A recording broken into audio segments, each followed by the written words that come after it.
The only consolatory news of the interior came from the banks of the Saône. The people of Lyon had made a firm stand against the troops, which the Austrian General Bubna had advanced to the very barriers of the city. Our troops in Dauphiny had thus time to come up to the assistance of Lyon, and the Austrian army fell back on Brest. After allowing our troops to rest during the 3rd, 4th, 5th of February, Napoleon determined on evacuating Troyes. The walls of the old capital, Champagne, and the numerous channels into which the Seine there divides its course presented indeed great advantages for opposing the enemy. But the Allies might turn the position and advance in all directions upon Paris. Time was too precious to be lost in defensive operations, and an obstinate resistance on this point could be attended with no result but the burning and destruction of Troyes, which is built entirely of wood. Besides, the troops from the Pyrenees were advancing. The 1st Division, commanded by General Laval, was expected to be at Provins on the 8th. By continuing to retreat in the direction of Paris, the army was therefore at the same time approaching an important reinforcement. Up to the last moment, our troops made so bold a stand before Troyes that the enemy thought it necessary to prepare for a second battle.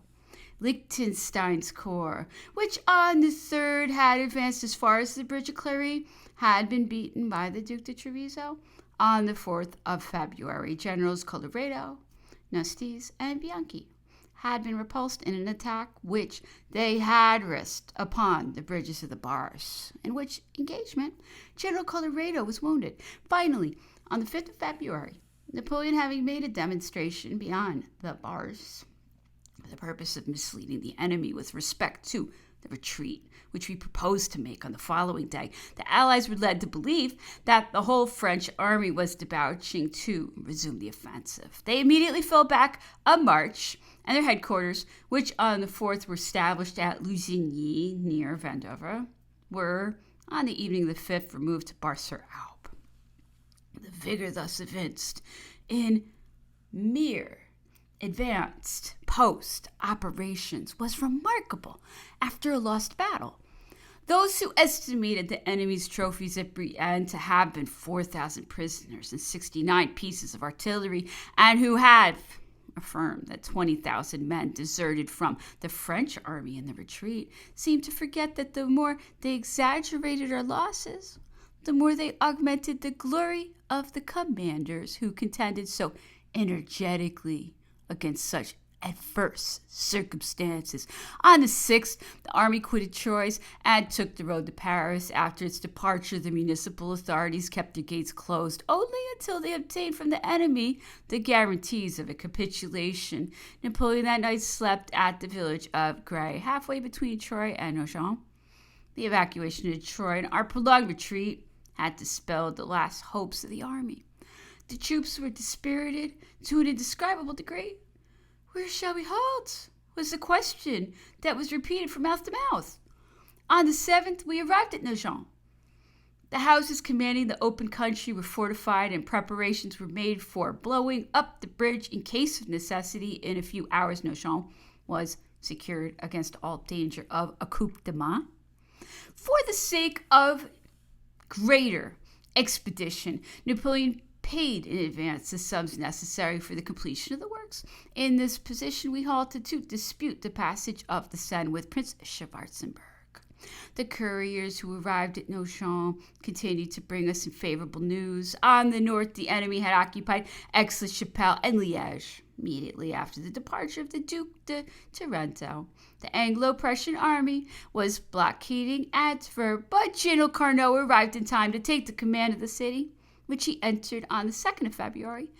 Just as the gates were about to be closed against the enemy, General Bülow, after vainly attempting an attack on Antwerp, left before the place a corps of observation composed of English and Saxon troops. And with his Russian and Prussian forces, he advanced on Flanders. On the 2nd, his advance guard entered Brussels. Belgium was lost. General Maison had effected his retreat on our old frontier. Letters from Paris and the aides de camp of the Duke de Tarento announced still more urgent danger, namely the march of Marshal Blucher, who was advancing on the capital by the Great Road to Chalon. Immediately after the Battle of Brienne, Blucher had separated from the Austrian army and had rallied between Arcis-sur-Aube and Chalon, the different divisions of his army from which he had been momentarily cut off by our march upon Saint-Dizier. With his collected forces, he now determined on descending the Marne, while the Austrians descended the Seine. General York entered Chalon on the 5th of February. The Duke of Tarento had established himself there on his arrival from Liège. But pursued by the Prussian army, the marshal could make but a feeble resistance. He was returning in the direction of Epernay, without knowing where he should be able to halt, and he now wrote for orders and reinforcements. Thus, the enemy was master of Chalon and perhaps of Epernay. This news served only to increase the dejection which pervaded all minds. Even Napoleon appears to lose spirit. At this moment, he received from Chatillon the conditions which the Allies wished to dictate to him. They showed but too plainly the influence of the events at Brienne.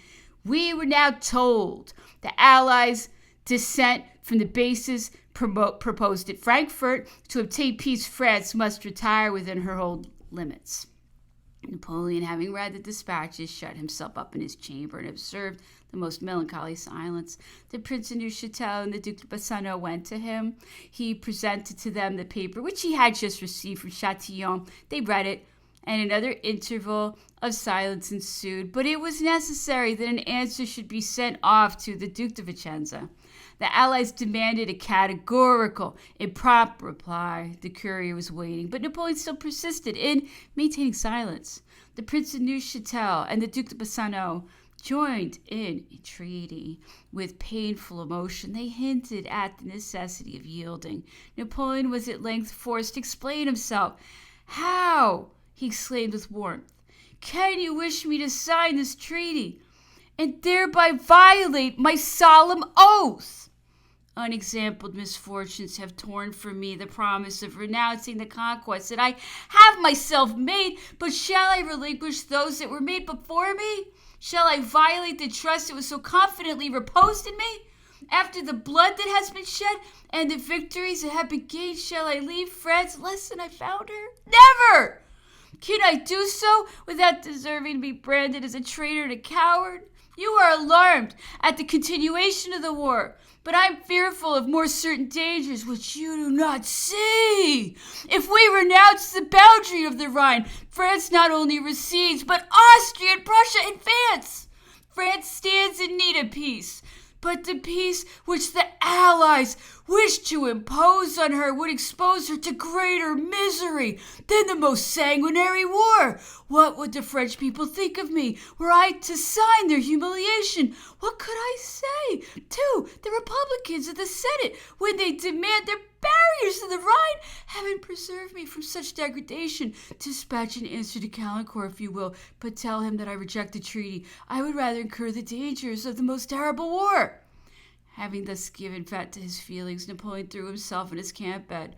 The Duc de Bassano, who remained with him, spent the rest of the night beside his couch, and profiting by a first moment of subsiding passion, he obtained permission to write to the Duc de Vicenza in such terms as authorized him to continue the negotiation. Napoleon gave orders that the enemy's conditions should be transmitted to Paris, that the members of the Privy Council should assemble to consider them, that each should state his opinion together with the grounds on which it had been formed, and that correct minutes of all opinions should be kept.